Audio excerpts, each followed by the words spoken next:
देखो ये point charge Q is at a distance L from an infinite conducting plane. Infinite conducting plane बोलो या grounded plane बोलो आप, ठीक है।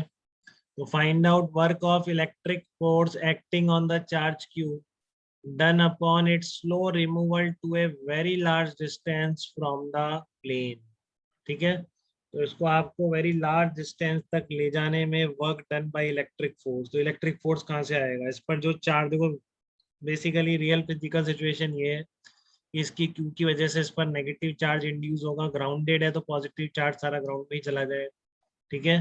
तो प्लस और माइनस के बीच आपका क्या रहेगा? अट्रैक्शन रहेगा इस, ठीक है। तो इसलिए आप क्या होगा, इस पर ये इसको अट्रैक्ट करेगा अपनी तरफ, और क्यू को आप हटाओगे तो जो इलेक्ट्रिक फोर्स का वर्क डन है वो नेगेटिव तो आना ही है। तो अगर चार ऑप्शन हो एक ही नेगेटिव हो तब तो बात वही खत्म। बट ऐसा करता नहीं है, ठीक है ना। आपको मैग्नीट्यूड निकालना पड़ेगा इसमें। तो मैग्नीट्यूड निकालने के लिए आप क्या करोगे? ठीक है, एक तो देखो माइनस क्यू आप मान लोगे क्योंकि फोर्स वही लगाएगा, ये जितना फोर्स लगाएगा इस पे, ये पूरा प्लेन के सारा इंड्यूस चार्ज मिलके उतना ही फोर्स लगा, ठीक है ना। ये प्लेन का सारा इंड्यूस चार्ज मिलके इस पर उतना ही फोर्स लगा रहा है जितना कि इसकी इमेज जो आपने बनाई है वो इस पर जितना फोर्स लगा है, ठीक है। अब ये ध्यान रखेंगे, ऐसे नहीं करेंगे इसको, बिकॉज क्यू मूव, जैसे जैसे क्यू मूव करेगा इसका डिस्ट्रीब्यूशन चेंज होगा, माइनस क्यू की लोकेशन भी चेंज होती जाएगी, ठीक है ना।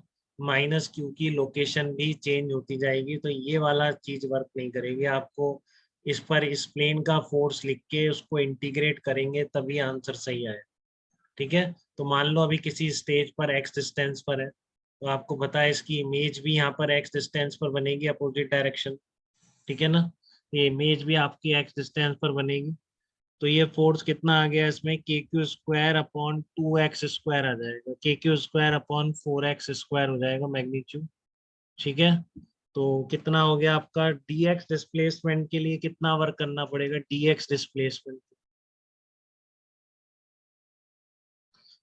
डिस्प्लेसमेंट में कितना वर्क करना पड़ेगा? फोर्स कितना लग रहा है इस पर? इस डायरेक्शन में लग रहा है, डिस्प्लेसमेंट इधर है। तो माइनस के Q square upon 4x square into D x, ठीक है। एक्स की वैल्यू कहाँ से कहाँ तक वेरी करेगी? बताया नहीं क्या? एल से बोला है ना इसने, एल से लेकर इन्फिनिटी तक, ठीक है।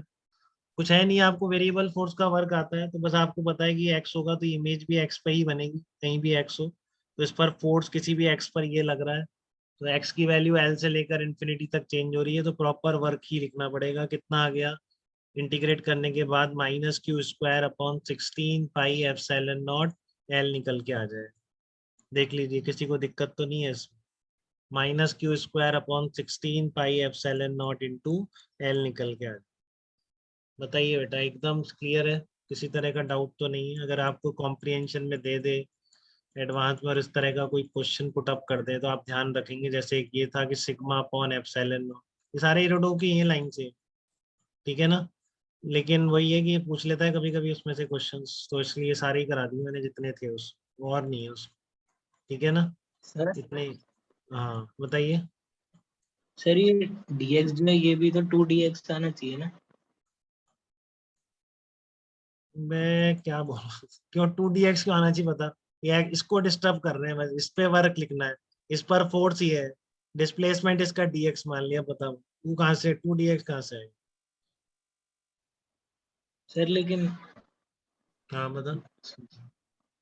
सर माइनस क्यू भी dx दूर जा रहा है तो टोटल मतलब उससे ही तो लिखना है अपन फोर्स माइनस क्यू अरे से। नालायक, इस पर एक्स डिस्टेंस पर फोर्स इतना है, बता dx डिस्प्लेसमेंट के लिए कितना वर्क होगा इसमें। अब वो dx इतना छोटा है कि वेरिएबल फोर्स को कांस्टेंट माना है, ऐसे तो लिखते हैं। क्या जा रहा है बता तू? ये नहीं जो, सर आगे समझा कि वो हाँ माइनस क्यू के रिस्पेक्ट में लिख रहा था तो वो 2dx डिस्प्लेसमेंट ले रहा था मैं, माइनस क्यू के इसलिए। रेस्पेक्ट, माइनस क्यू के रेस्पेक्ट में क्यों लेगा? हमको डिस्प्लेसमेंट ग्राउंड से लिखना है, ग्राउंड के रेस्पेक्ट में वर्क कर रहे हैं, माइनस क्यू के रेस्पेक्ट में वर्क थोड़ी ही पूछा है। अगर माइनस क्यू के रेस्पेक्ट में वर्क पूछा होता तो उसके रेस्पेक्ट में डिस्प्लेसमेंट लिखते हैं, उनको ग्राउंड के रेस्पेक्ट में वर्क निकालना है, ठीक है। तो हम ठीक है डिस्प्लेसमेंट कहाँ से लिखेंगे? ग्राउंड के रेस्पेक्ट में तो लिखेंगे। क्लियर है धर्मांश आपको? Yes sir. फिर तो गलती ऐसे नहीं करोगे कि चलती हुई चीजों से वर्क लिख रहे हो आप जब ग्राउंड से पूछ रहे हो। चलती हुई चीजों से अलग वर्क आता है, पता है कि नहीं आपको? ये चीज आपने वर्क फॉर एनर्जी में बहुत लापरवाही की थी 11th में, देख लो उसका रिजल्ट है कि आप माइनस क्यू के रेस्पेक्ट में वर्क लिखने लगे। करी थी ना लापरवाही आपने वर्क और एनर्जी में, याद है आपको? आज तो बाद में पढ़ लिया था लेकिन। हाँ चलो अच्छा है, पढ़ लिया है, बहुत ही अच्छी बात है। लेकिन उस टाइम तो लापरवाही हुई थी।